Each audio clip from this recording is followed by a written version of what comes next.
In digital Marathi, जनतेच्या हक्काचं व्यासपीठ। उल्हासनगर कॅम्प नंबर 5 गांधी चौक येथील होली फॅमिली स्कूल समोर नदीम शेख यांचा एम्ब्रॉयडरीचा कारखाना आहे। काल सकाळी नदीम शेख यांची त्यांच्या कामगार नितीन यादव यासोबत शाब्दिक वाद झाले होते।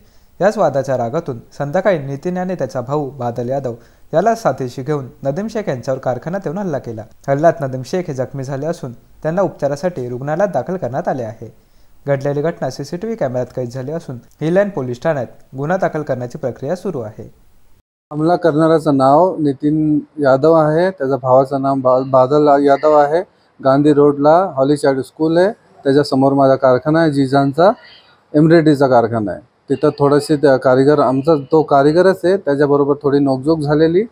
पण संध्याकाळी येऊन अचानक त्यांनी 8 पोरं घेऊन आलेला, टोटल 10 लोक होते। लोक अचानक आले आणि डायरेक्टली हमला केला आहे।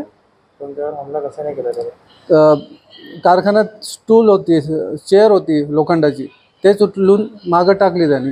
हमला करणाऱ्याचं नाव काय सांगितलं ना, नितीन यादव आणि बादल यादव।